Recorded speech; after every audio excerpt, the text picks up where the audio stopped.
when we got on board, we just got an overall deal with ABC. Mhm. So we were assignable to this. Right. And we thought, this is insane. We love the commercials as much as anybody, but there's no way they're going to put this on. Okay. So we thought it was just like, we'll help out on a pilot, meet some new people, and then we'll do something else. It was shocking to us that they put it on TV. Oh, how interesting. Because it just seems so unlikely. Right. But, with anything you do, you know how it is. Once you're given your assignment, you've got to find a way to take pride in it. You're listening to Screenwriters Need to Hear This with Michael Jamin.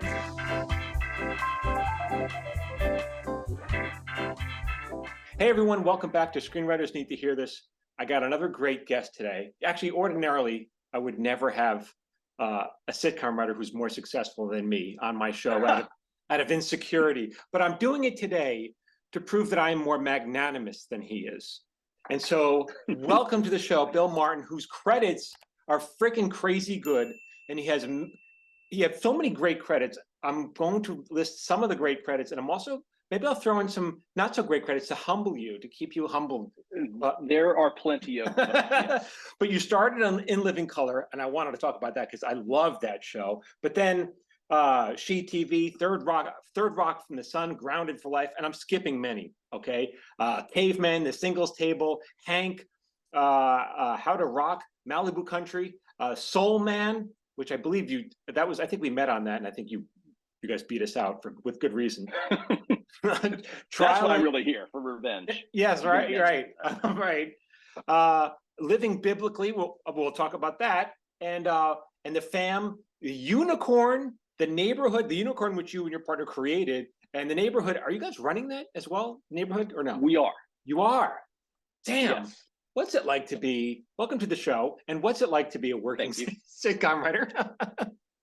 What's it like working on a network TV show nowadays? Yeah, well, I mean, I will point out that it's fantastic, and I know that because I've also been a non-working sitcom writer. Plenty. I mean, that's the awful thing about this life we've chosen is that every spring is the panic of, oh my God, am I retired and just don't know it yet? You know what? Do you know Brian Bihar? Do you know who he is? Yes. He said to me, that people in the business are retired 7 years before they know it. Yes. I hadn't heard that. I was like, oh God, is the clock running? That makes perfect sense though. Yeah. Yeah. But the thing is, it's not even about staffing season anymore. Now you don't even know, when you're not working. You just True. But so what is it like? How is it? Because honestly, we haven't written on a network television show in many years. We've been on cable or whatever, streaming. And how has it changed? How has network changed? More notes, less notes? That's the weird thing is it has not changed. I mean, we are preserved in amber. The Neighborhood is just like the good old days. It's a big writer's room. It's Really? run-throughs. It's show nights. It's really almost unreal. When we took the job, we expected it to, COVID obviously jumbled everything up. Yeah. But once the COVID restrictions were lifted, it was like, oh, this is exactly the classic sitcom situation. One of my fears is that multi-cameras will go away because there's so few people still doing it. I mean, do you feel that way? Yeah, we keep thinking that they're done. But at the same time, people are still watching Friends and Seinfeld, and there still aren't that many single camera comedies that are that sticky with people. Right. So I'm not sure that they're being given up on yet. I mean, there's pros and cons to them, but I think that kind of warmth that you only have when you're watching an audience show is something that people still crave. So, but I mean, in terms of like, there's so few multi-camera shows being made now that let's say in 10 or 15 years, if they want to make more, who's going to know how to do it? The breeding pool is shrunk to the point where we'll all be just inbred ligers. Yeah. You're right. Frankly, that's why I'm working. Because there's not a minor league for it anymore. Right. That's it's I know NBC and ABC are trying them, They are developing them, but really right now it's Monday night on CBS, and that's about it. So Right. we are fully prepared to just turn off the lights when we leave, and that'll be the end. But Now, tell me how you broke in, because I think your first credit was Living Single. I mean, not Living Single. Living Color. In Living Color. In Living, so that was like a sketch show, which huge for the young people. I mean, there's like Jim Carrey and all these great, all these huge stars came out of that, and which you couldn't have been imagined back then. It was one of the first shows on Fox. But how did that come to be? How did you get on that? That was purely a situation where Keenan burned through writers so fast that they were always hiring. Really? And we got our first agent, and I guess this is 92, and she said, "There's openings at In Living Color. There's always openings at In Living Color." And because Keenan was demanding, and he was hard to work for, but it was a great job. And so we went in and pitched, and I think it was kind of a conveyor belt of new writers coming in there all the time. And we actually managed to stick for the final 2 years of the show and not get fired, which is a very small club for people who've worked for Keenan, I think. And so you put together a sketch packet. Like, how did you even know what to do? I wouldn't know what to do to get hired in a sketch show. Yeah, it was write a couple of sketches for existing characters and write a couple of sketches for that are new ideas or commercial parodies or something like that. And did any of those ever make it to air? No, but I think because of how anal my partner Mike Schiff is, what we came in with were very thoroughly thought out ideas. I think that's what must have impressed Keenan, was that we didn't come in, pulling stuff out of our ass. We were prepared. So that's so. I mean, it was such an amazing show. And then you went to She TV, which is interesting because that show was produced. I don't know if it's any interesting for anyone other than me and you, but it was produced by Tamara Rawit, who gave me my first. Yes. And Tamara was also the producer of In Living Color before she went there. Oh, I guess I did know that. And She TV was another sketch show, but it didn't last very long. Yep. No, I don't even know if they aired all the episodes. It was a summer replacement show when that was still a thing. Right. And it was produced by George Schlatter of Laugh-In fame. And it felt Laugh-In vintage. Even in the mid-90s, it felt a little like a kind of a good old-fashioned throwback variety show. Interesting. Because she went on to produce the Mike and Maddie show. And so she hired me on that. And then she jumped ship. I thought she was going to be my big break in. But all right. And then third Rock from the Sun. See, I should make it clear, we've never even worked together, but you're one of these people, like I always felt like one of these days we're going to work together, and just, never happened. But yes, and we also have the Altshuler-Krinsky bridge between us. That's right. And weirdly, they're some of my oldest friends, and I've never worked with them either. So I didn't know that. Either it's inevitable, or we're like the opposite ends of a magnet that can never work together. Yeah, right. We'll find out. Would employ, but also, Abrams and Thompson. We worked with him for many years, and great guy. But all right, so then Third Rock from the Sun, another great show. Tell me a little about that, your experience on that. Well, those days there were sketch writers and there were sitcom writers, and we were sketch guys, and we couldn't. We'd written lots of spec sitcoms, but we couldn't get a job. We kept working on sketch shows, and we had, after She TV, we actually did House of Buggin' in New York, the John Leguizamo sketch show. Right. He's great. That was a blast. It was fun to work in New York. Although our producer had to take a brown bag full of cash to some guy in Brooklyn so that we were allowed to film there.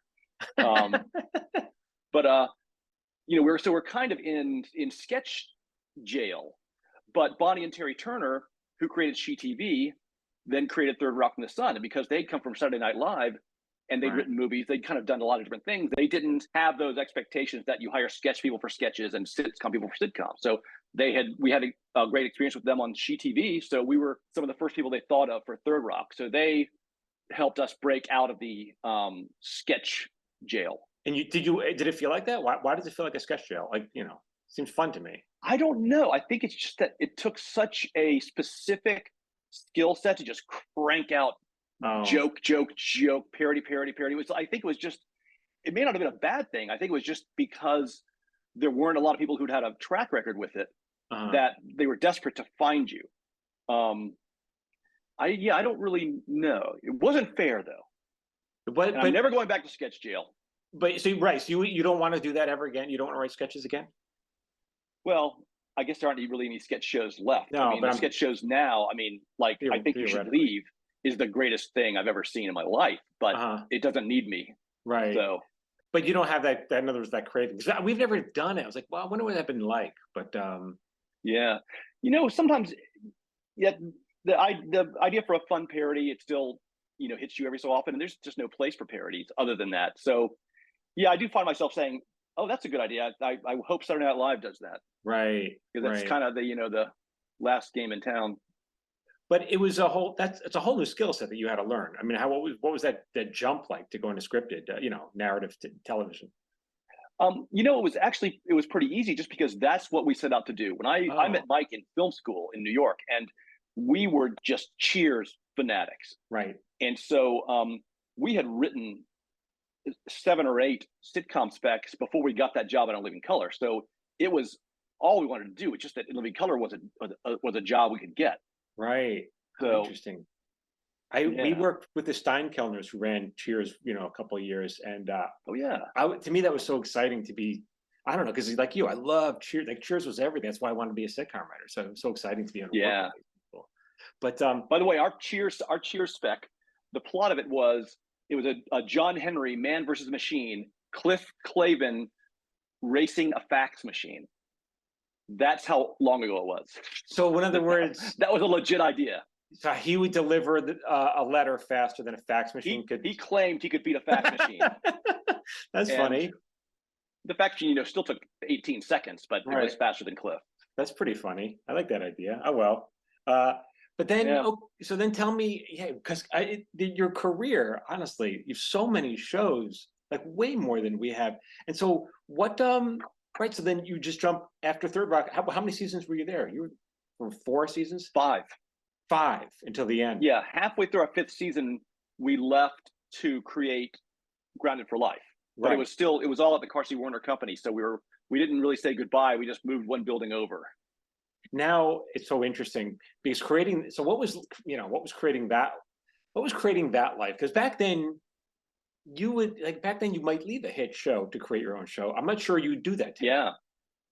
No, I think, and we didn't know better. And because it was all part of Carsey Werner, the risks were low. If it had failed, we could have gone back to Third Rock. I assume. Maybe it felt like we had a net. Right. At least we weren't like jumping ship completely. But because at that point, Carsey Werner had 5 or 6 shows on networks. They owned network comedy, and we thought, and we pitched the show and it sold, that this is easy. You just have an idea, and then Carsey Werner puts it on TV. It's great.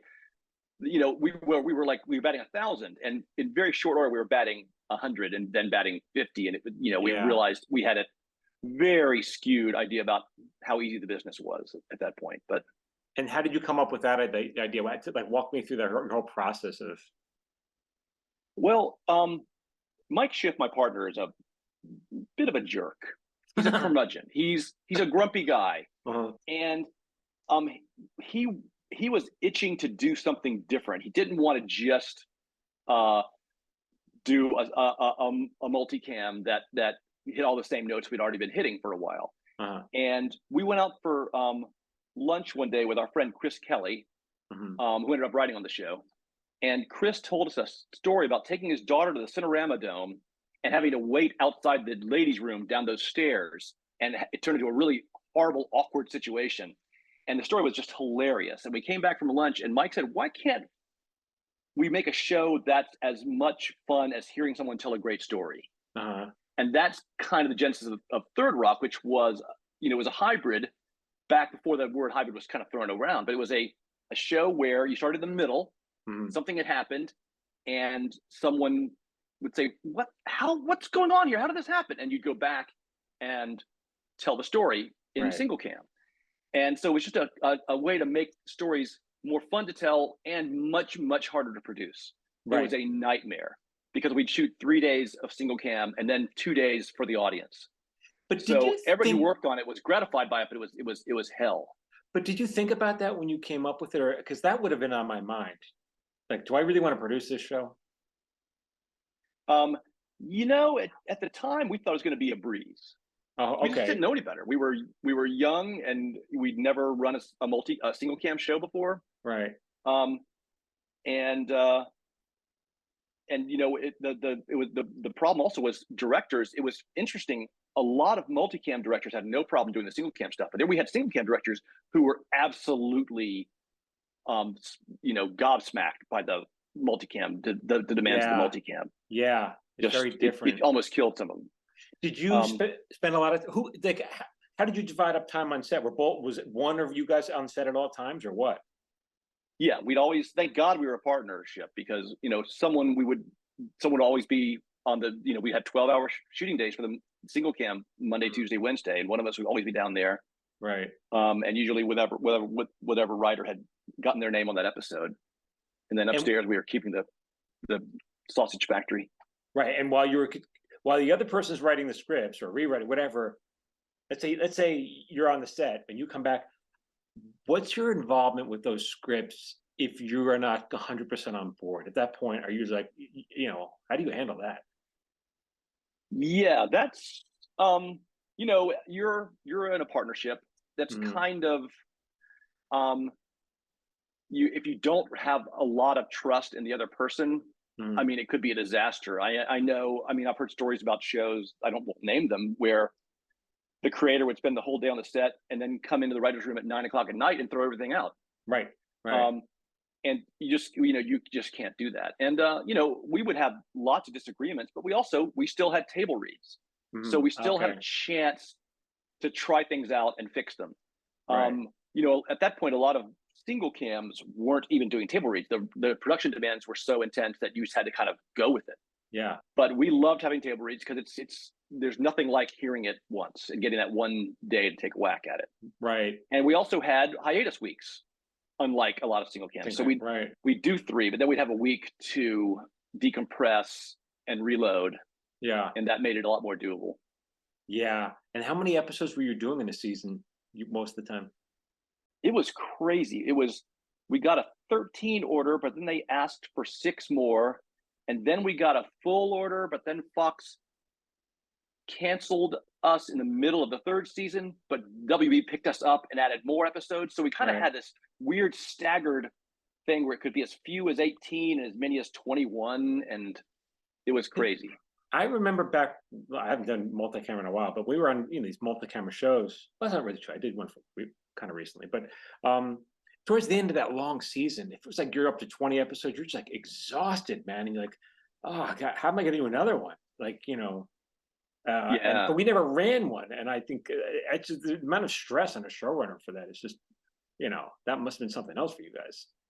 Yeah, it was a lot. But you know what? I got to say, the stress of working on a show where the cast is difficult, even if the writing is easy, is much, much more stressful than a show where the cast is great, but the writing is hard.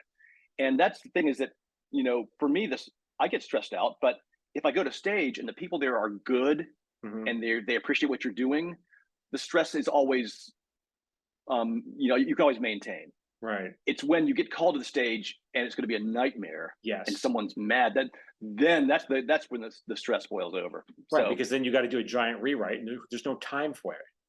Yeah. Yeah.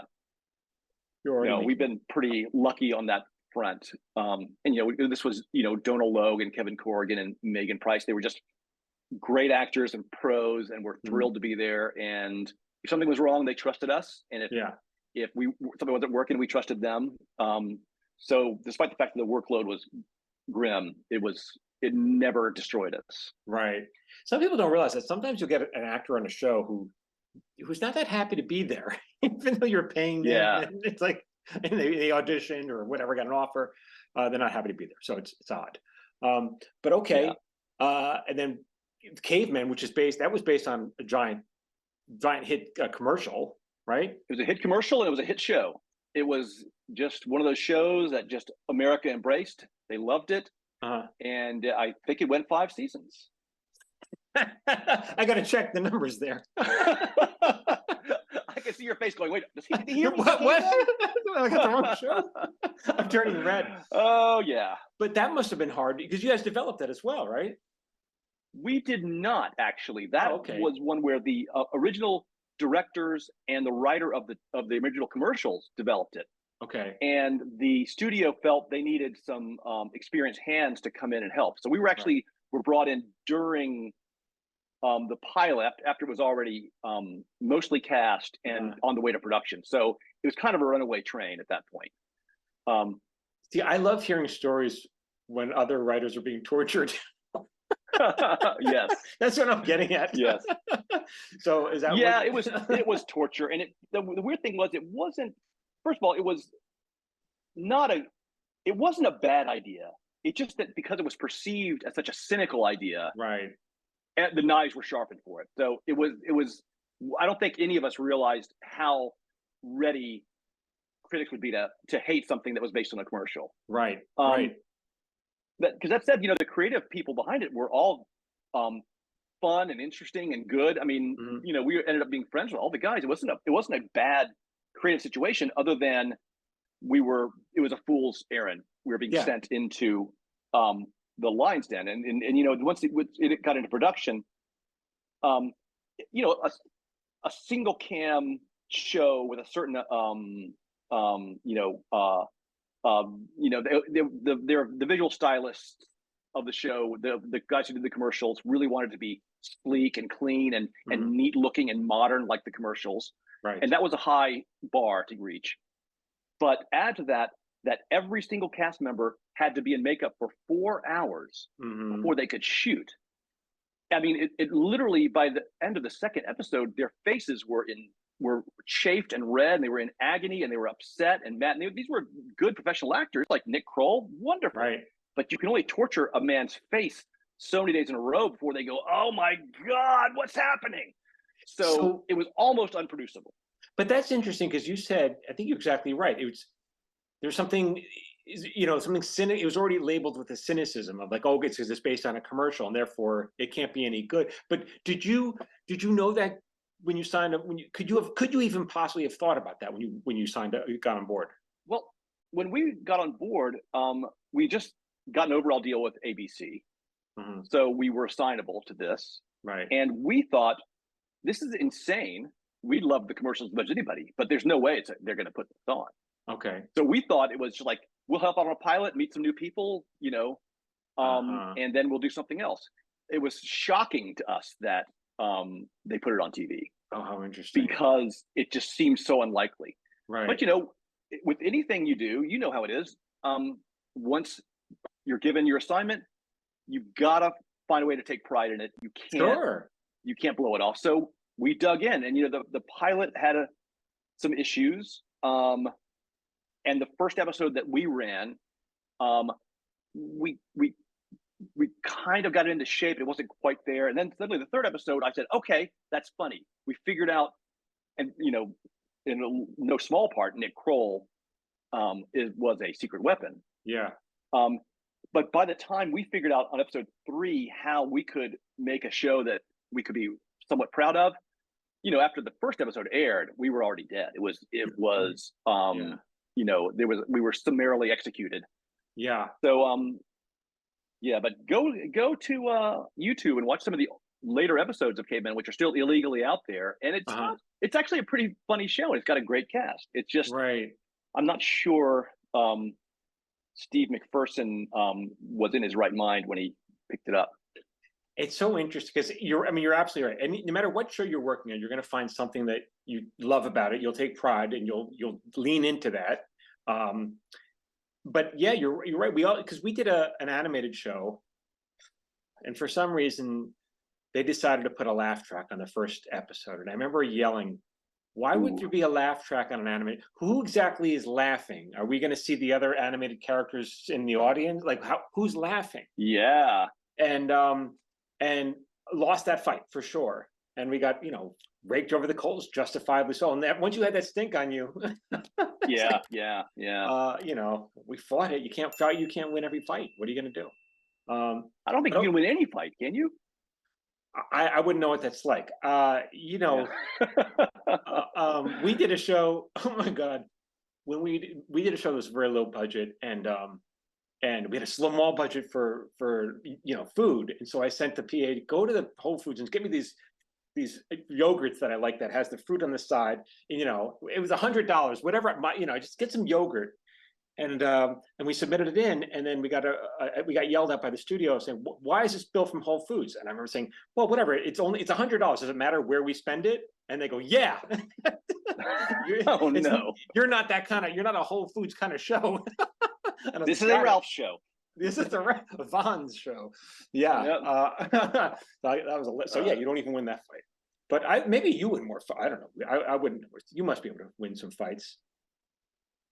Well, it's also one of these things, like, I think because I'm not an aggressive person, I always start every show with, like, I'm so lucky to have this. How lucky. I got a parking space and a computer. I get to make a TV show. Right. And sometimes I don't realize until I'm doing something I hate that I'm going like, oh shit, I should have, this didn't have to be this way. Yeah. So I think as we've gotten older, we've gotten crustier, and we'll be a little more blunt about things. But certainly early on, yeah, it was just like, pinch me. I can't believe you guys are letting me drive the car here. It's great. Yeah. And that's a big jump when because the first show you ran, was it Grounded for Life? No, the first show we ran was actually House of Buggin'. Oh, okay. Because of some weird politics, the showrunners got fired and we got bumped upstairs out of nowhere. Mm-hmm. And we were in our 20s and didn't know what we were doing. Right. But we were already in Queens, and they needed someone to. You were in Queens, so. Yeah, we were the only ones in Queens who could possibly do this job. So when we came back to do Third Rock, we had artificially inflated titles because we'd run House of Buggin'. But then during the second season of Third Rock, the Turners tapped us to take over for them. Oh, I didn't even know that. I'm sorry, I didn't know that. Was that scary for you? Running, Yeah, you know what? It wasn't, because it was the happiest place on earth. Lithgow and Curtin. I mean, I hate to be Mr. Aw shucks, showbiz is so fun, but that cast made work such a joy that there was no way it could go wrong. Had an amazing writing staff, and the actors were delightful. Yeah, it felt weirdly easy to do. I mean, we were stressed because we knew that we were being handed a baby, and the baby was successful, and 20 million people watching the baby every week. So there was certainly some pressure on us, but at the same time, we knew we could do it, and we knew that everybody had our backs. It was a very nice familial situation. It really was. I mean, that show really was, it was a big show. It was, it was one of the shows everyone talked about. If you were trying to break into show business, you had a spec for that show. It was like, it was a big responsibility. That's a big, it's an honor to get tapped. Yeah. Everyone loved that. Yep. Then, okay, what shows should we talk about more? You have, I don't know, what shows do you want to talk? They're all great. Can tell me, I don't know, tell me some experiences that you've had. I don't want to go one by one because there's too many. Yeah. Well, so far the ones you've skipped are good ones to skip. Okay. Okay. You steered right into Cavemen, but that's fine. I did. I guess really for me, shows are divided up into the shows we ran and the shows we worked on. And typically, if you're not running a show, there are creative frustrations that you feel because you wish things were different. That said, there's one of the most fantastic experiences of our career was working on Trial and Error. Because Jeff Astroff was the showrunner, and he'd worked for us, so we kind of had that. You got to listen to us a little bit, Jeff. Yeah. And we helped get John Lithgow to agree to do it. And at that point, we'd been on a few multicams that weren't great. And this was a real interesting single cam fake doc with John. So and it was super serialized, like a true crime series. Right. And that was just a blast. And I'm still very proud of that season. We did not work on the second season. They sent it to Canada and shaved off half the staff, and it almost killed Jeff Astroff. Really? When you say it was Kristen Chenoweth, it was still a great season, but it was not as easy. It was kind of, Warner Brothers was trying to cut every corner they could on it. So when you say killed him because they overworked him and cut the staff. Yeah. People don't realize that. Yeah, it can be brutal. But and then of course the Unicorn, which is, which went 2 seasons, and that's a big deal. That's a really, when I think about it now, it's actually quite a big deal that you got a network, your own show on the network. Like these days when they pick up 2 shows, a year maybe, is nothing, No, that was really threading a needle there, because we had pitched it all over the place. Right. And it's based on a true story, based on a friend of ours who, went through this awful situation where he lost his wife when his kids were young. And we finally sold it to CBS on the last day of selling anything. It was like October. Right. And Julie Pernworth called the last second and said, "We want to do it." We're like, "Oh, no fucking way!" So, I mean, it was something that was both a passion project and just endless sadness for us. And so we started doing it, and it went back and forth, single, multi. We're we're trying to find the right guy to play the guy. Right. And we knew it. We'd always said this is a single cam, and it's going to be serialized, and it should probably be on a streamer, because that was when streamers seemed like the promised land. Right. Yeah. But CBS wanted it, even though their forte was multis. Mm-hmm. But then we met Walton Goggins, who only came in because one of our producers was Peyton Reed, who's an old college friend of ours and the guy who inspired the show. And he'd worked with Walton on Ant-Man. Right. And so Walton trusted him, and he came in for a meeting, and Walton is just the greatest guy. Yeah, he's so charismatic. He saw this. He found he had a personal identification with the guy.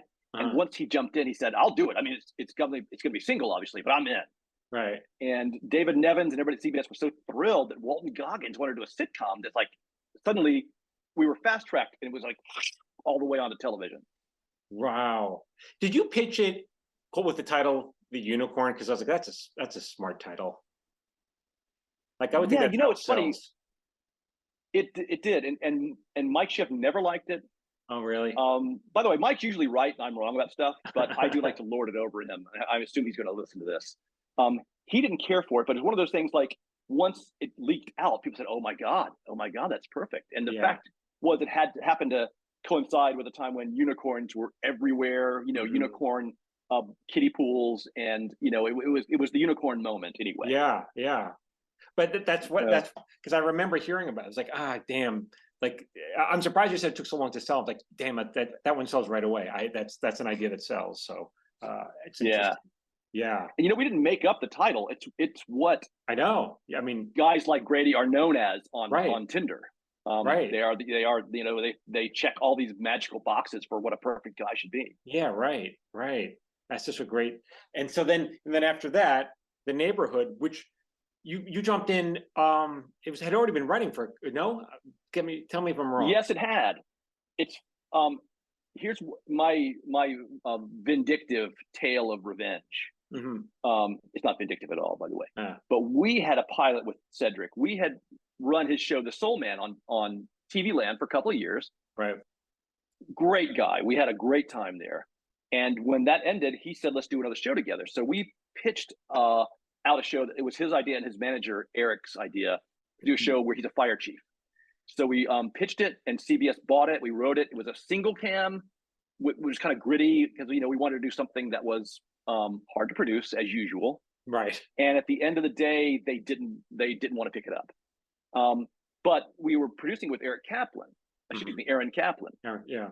And Aaron quickly plucked Cedric out of our pilot and put him in The Neighborhood, which is his other pilot. So we were basically just, for him, a Cedric delivery system. Right. So we weren't bitter, because we knew Jim Reynolds. He's a great guy, and we were happy for everybody except that shit. And there goes our pilot. Right. But it's funny, when we were producing the Unicorn, we were in the neighborhood's offices. It just happened to be that we were having the same line producer, Pat Kinlan, who had done Third Rock with us. Right. And Jim was in the midst of the first season of the neighborhood, and it was, hard because first seasons are hard. And he was like, "Oh my God, this is killing me." And I jokingly said, "Don't worry, when you get fired season 3, we'll come in and take over." And it seemed hilarious at the time. And what do you know? It happens. And to Jim's credit, he did think it was funny that my smart ass remark had come full circle. So right. And what was it like stepping into the show that wasn't yours? I mean, you've done it before, but still, it's hard. Yeah, it's hard. And we came in with a whole new people because it was the feeling was clean slate. Let's kind of reboot this. And we had heard from Pat Kinlan, the producer, "You're gonna love it here. It's the happiest set since Third Rock." And I was like going, yeah, nice try. But it kind of was. It was the cast had gelled and the crew was cool, and it was a very happy place. I mean, there had been issues, but we pretty quickly felt at home there. It was nice. Right. And that's why we would love to stay there as long as possible.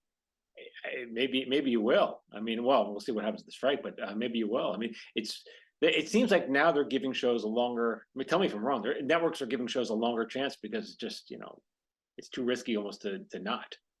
Yeah, and I think for CBS, shows built around someone that people love, like said, it's hard to recreate that. It's when you have someone who's that warm and magnetic at the center of a show, you're halfway there already. Right. And the show is, steadily. I mean, obviously, all audiences are declining and atomizing all over the place, but it feels like the numbers have defied gravity a little bit. Yeah. So. Hey, it's Michael Jamin. If you like my videos and you want me to email them to you for free, join my watch list. Every Friday, I send out my top 3 videos. These are for writers, actors, creative types. You can unsubscribe whenever you want. I'm not going to spam you, and it's absolutely free. Just go to michaeljamin.com/watchlist.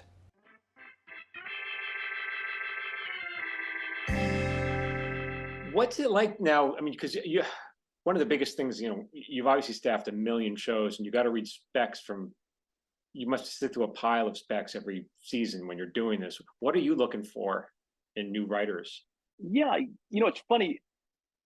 For the last 10 years or so, you only read pilots because there aren't any spec shows to write anymore because there aren't any water cooler shows that everybody knows. Right. So, I mean, it used to be, and I kind of like it because someone could write a good Curb Your Enthusiasm that sounded right and had the rhythms, but it might not mean they were capable of a lot of things. It just meant they had created a good version of this very specific thing. Right. Pilots, the writer's whole personality comes out. And I think it's nice you get a peek into how weird someone is. And, we just want people who are different and weird. And, you want that array of points of view to be varied. You don't want 8 Mike Schiffs, Lord help us. And I think it's really just, if someone catches you off guard with something that you didn't expect to be funny, and people who just write characters. The one thing I hate more than anything, and I hope I don't offend anybody, but if your spec starts with single people in an apartment talking about sex, I'm not going to read page 2. It's like there's thousands of them, right, and it's very hard to get anything out of that. But see, that's interesting because I've said the opposite. I've said, to me, it's easier to read a spec of an existing show because I know the characters, right? I might know the characters, and it's easier for me to see, did they get the voice? But if it's a pilot, it's easier. That's the key, Michael. It is. Why? It's too easy. But if it's a pilot, it should be like hard. Someone's. But it's hard for me. Don't make me do more work. If I'm reading a, yes, that's the problem. If I'm reading an original pilot. Sometimes okay, first I have to remember who the characters. Okay, who's this character? What's their relationship? And then I'm like, okay, what's the tone here? It's hard for me to. Are they trying to be big, or is this just bad writing? You have to figure that out too.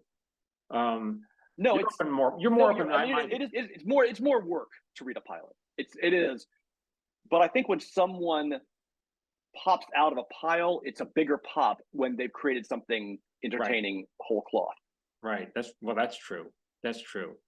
And also for multicams, jokes matter. But for single cams, you need a couple people who write jokes, but also then it's a lot about story and character. And I think it's harder to get that from sitcom specs. It's easier to get that from something that's personal to somebody.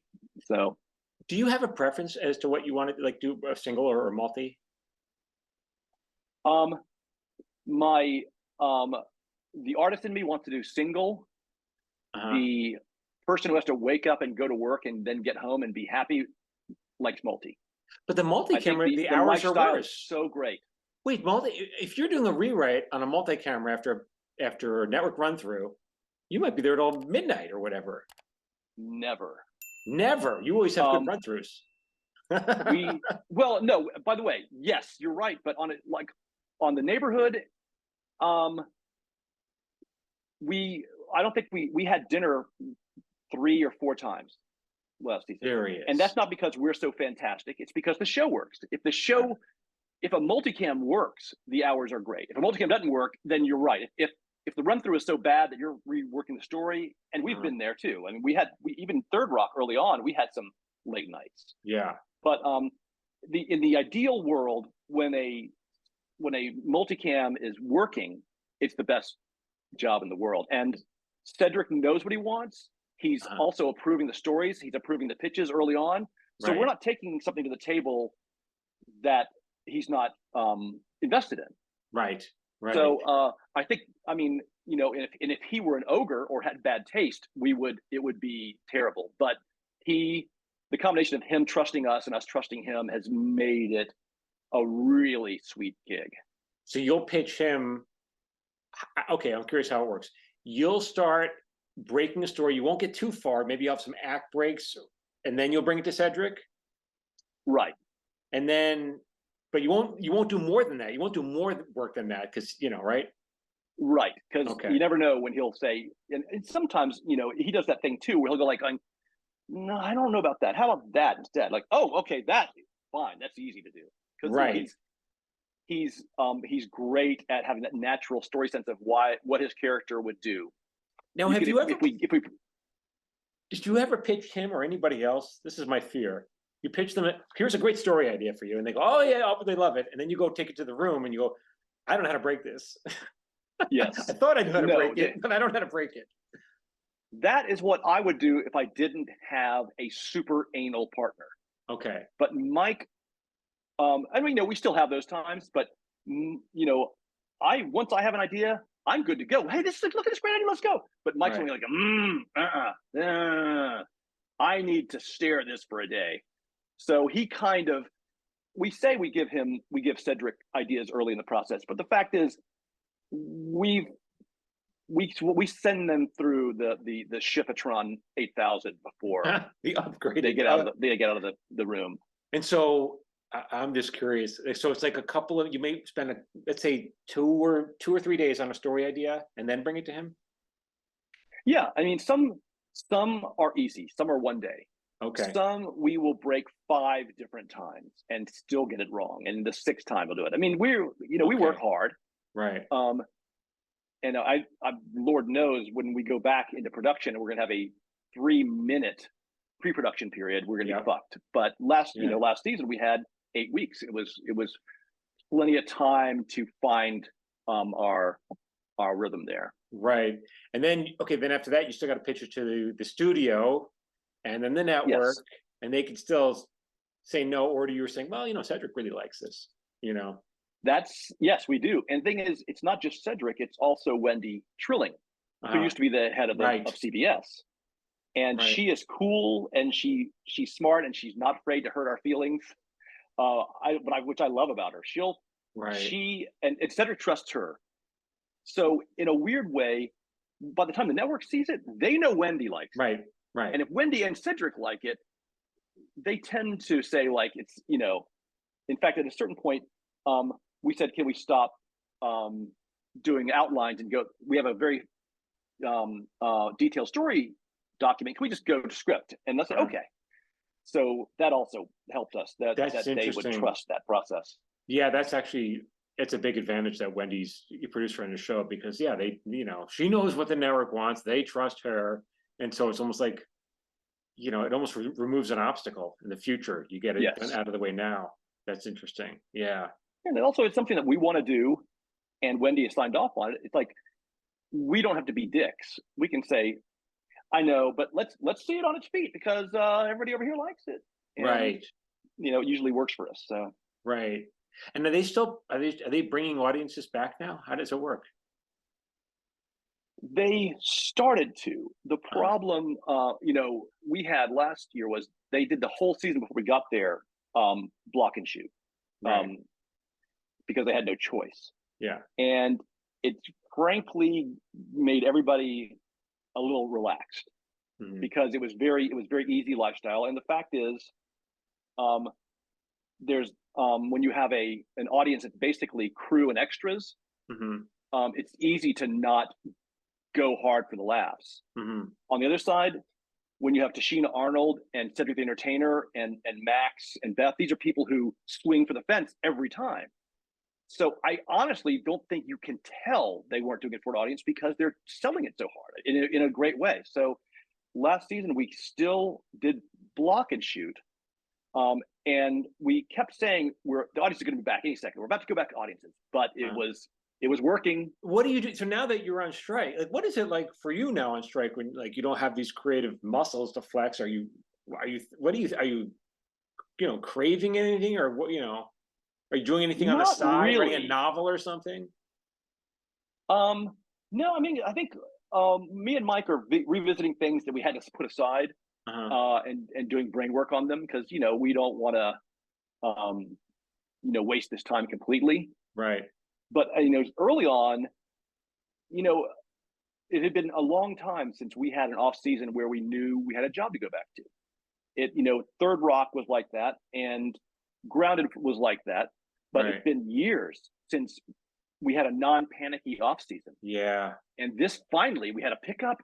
This was like, I'm going to go on vacation, a real vacation. Yes. And that vacation turned into the strike. But I was like going, it's a strike, but still, we're going back in September. So, and it just gradually dawned on me, like, oh, this is really hurting the show. Yeah. So I've kind of been in denial that I needed to worry. Yeah. I mean, all signs are that when the strike is over, at whatever point, we are going to go back to work, and people still want the show, and Cedric's still ready to go. But it takes some of the fun out of it, obviously.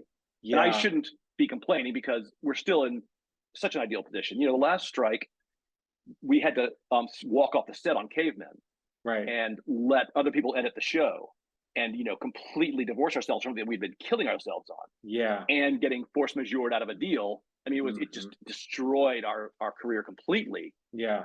This is a much less terrifying strike, even though it's plenty terrifying. It's so interesting. How about you? I mean, are you able to function creatively? Are you I'm irritating your wife? No, I'm definitely both, but I have a book that I'm writing on the side. So that's my little passion project that keeps me entertained. Like writing and performing it. But in terms of, it's so interesting that you still panic about that next job. And for me, it feels like, wow, I guess I stopped panicking a long time ago. I don't know why. Yeah. But you're so successful, and you always get that next job. And I don't know. That's how it looks. I'm looking at your IMDb page. It definitely looks that way. Yes. But it's a lot of times where we were falling off the building and grabbed onto the ledge with our fingernails. Yeah. And we took a lot of jobs that were under our quote just to keep working. We've had our feast and famine. It's certainly IMDb looks chock full of stuff. But we've taken jobs. We're always, plenty of jobs under our quote. I mean, it's just like, well, it's that or unemployment, so you take the job. I mean, I think after you take 3 jobs in a row under your quote, it's no longer a quote. It's I remember on that first one, I was like, we have a quote. Like, we have no one honors quotes anymore. So why is it a quote? What's going on here? Yeah. but yeah, it's so interesting that you still have that feeling, and because I'm looking at, from where I stand, wow, the grass is really green where you guys are. So it's interesting. Well, I hope I'm relaxing now. It's because I finally got my kids out of college. So this was Oh, my first year without tuition payments, interesting. in 25. What So what are they going to do now? Are they going to get in Hollywood in the business? nope, Nope. none of them are interested. I mean, I don't. I mean, one of them in particular certainly should be. He's hilarious, but the thought of putting himself out there creatively in a business that has no easy way in anymore, I think he just is very happy to be a barista and Well, not put himself out there because it's nerve wracking, and I get it. how do you see most people, or the new people that you're working with, the young kids, how are they breaking in then? Yeah, I don't know. I mean that's the scary thing about this tipping point we're at right now is when I hear stories about young writers Hmm. who make a year out of 4 mini rooms on shows I've never even heard of. I mean, Hmm. the fact is that the business has become so diffuse Hmm. that those clear paths, PA, writer's assistant, writer's room, job, Hmm. those um, are so few and far between now. I can't figure it out. It's like people aren't going through these main arteries; they're going through these weird, tiny capillaries to weird things. Right. But Pretty good analogy. I love it. You should be a doctor. Yeah. But you don't ask like, would they show? I mean, you have a staff, and you don't ask them where were you. The script just somehow got on your desk through an agent or a manager, and you're like, okay, you're hired, basically. Yeah, the thing is, on the neighborhood, it's quite a few stand-ups, Oh, um, okay. and it's a few people that we know and trust from Right. years of working with them, and a couple of young people who were writer assistants who are knocking on doors. But it's funny because we had so many people in place. It wasn't like we were out beating the bushes for new voices that were coming out of nowhere. Yeah. But I'm sure that's true in a lot of places. It's just that when you're at a CBS Studios show that's already running, it's kind of like that old fashioned machinery that's feeding you these writers is already there. Yeah. Yeah. It's so interesting. 'Cause I don't know how. I'm not sure how people are doing it. We gave a talk at I think at LMU, and there's a young woman, and she just made a hit podcast, and then that got her discovered. It was like a scripted podcast. What do you Yeah. call it? I was like, oh, tell me about that. Interesting. So, do you have advice then for people for people listening?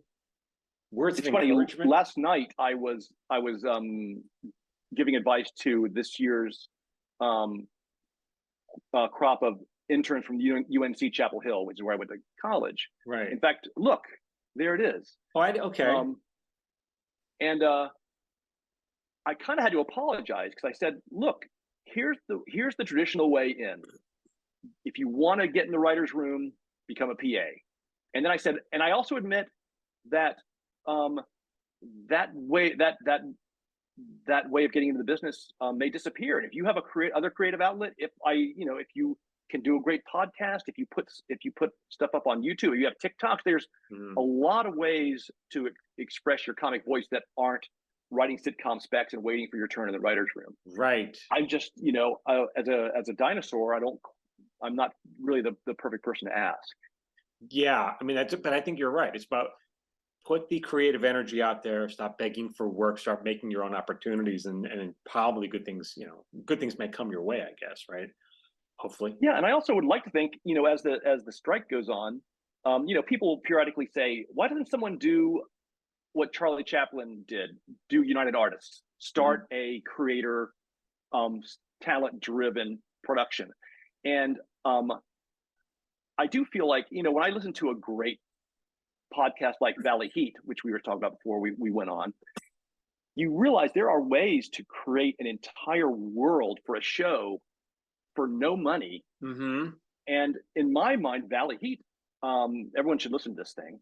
Yeah, I'll listen to it. They should just take that, put it on camera. It's ready to go. I mean, it's a show that is fully developed, Right.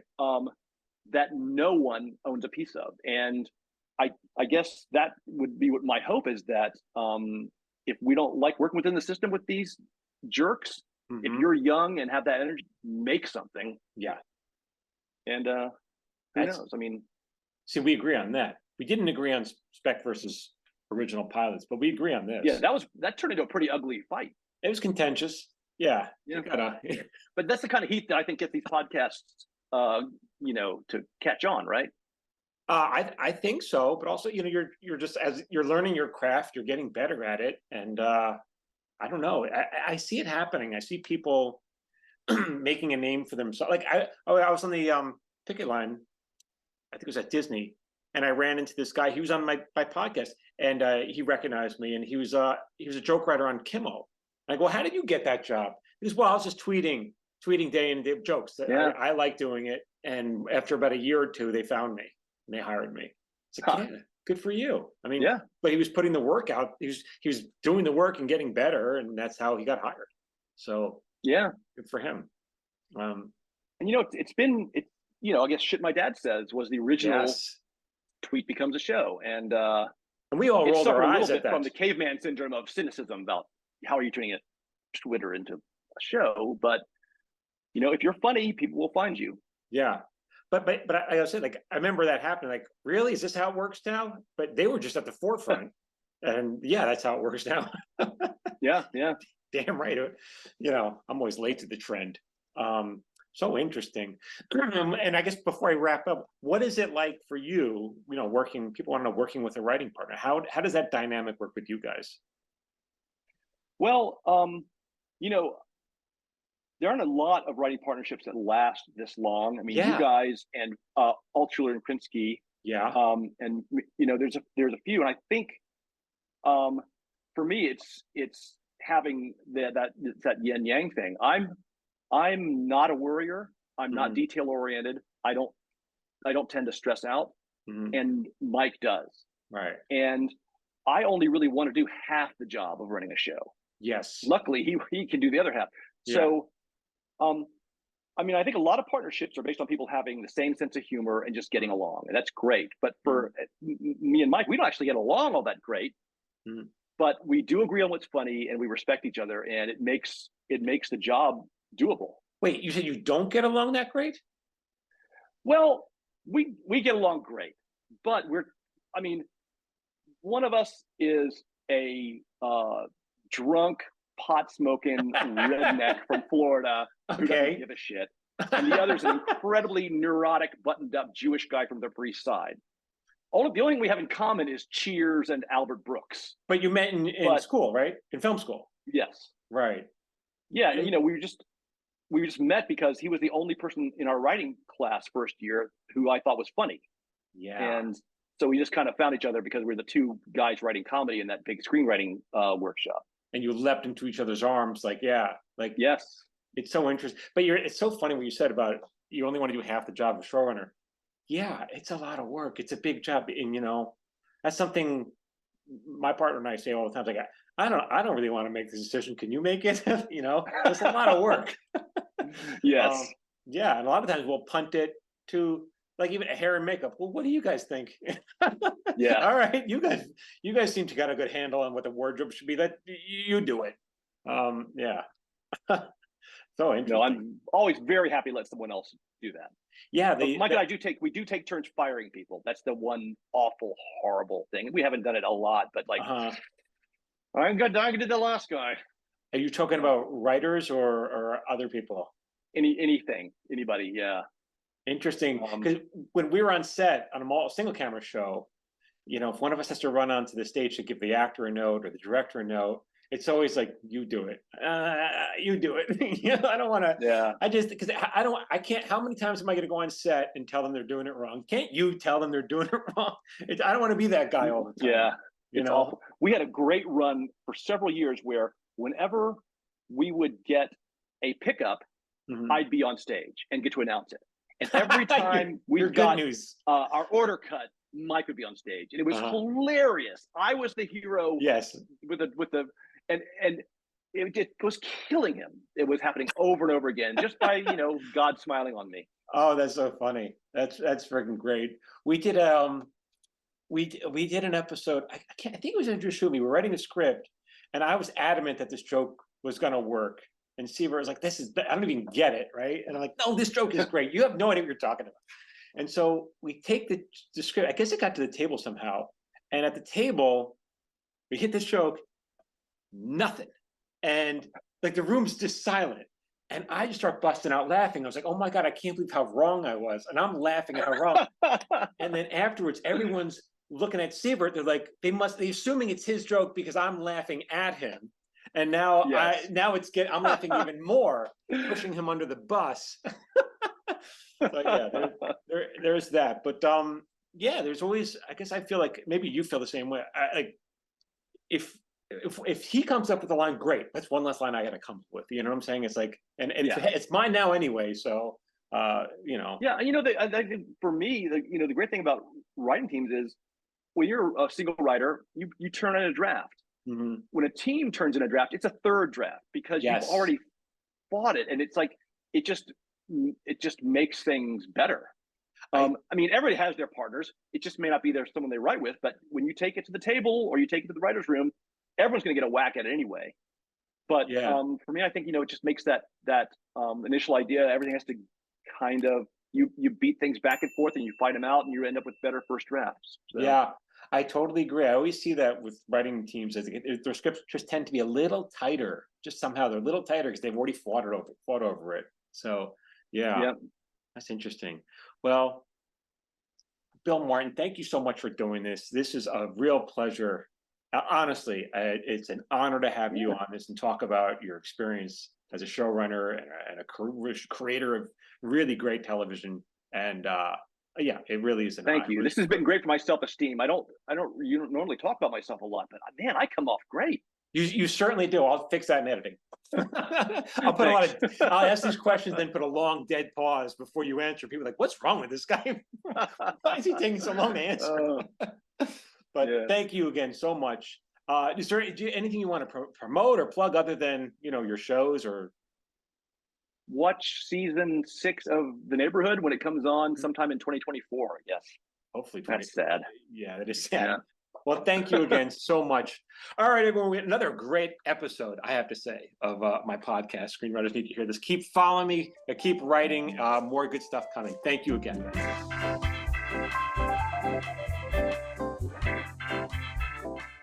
This has been an episode of Screenwriters Need to Hear This with Michael Jamin and Phil Hudson. If you're interested in learning more about writing, make sure you register for Michael's monthly webinar at michaeljamin.com/webinar. If you found this podcast helpful, consider sharing it with a friend and leaving us a 5-star review on iTunes. For free screenwriting tips, follow Michael Jamin on social media at Michael Jamin Writer. You can follow Phil Hudson on social media at Phil A. Hudson.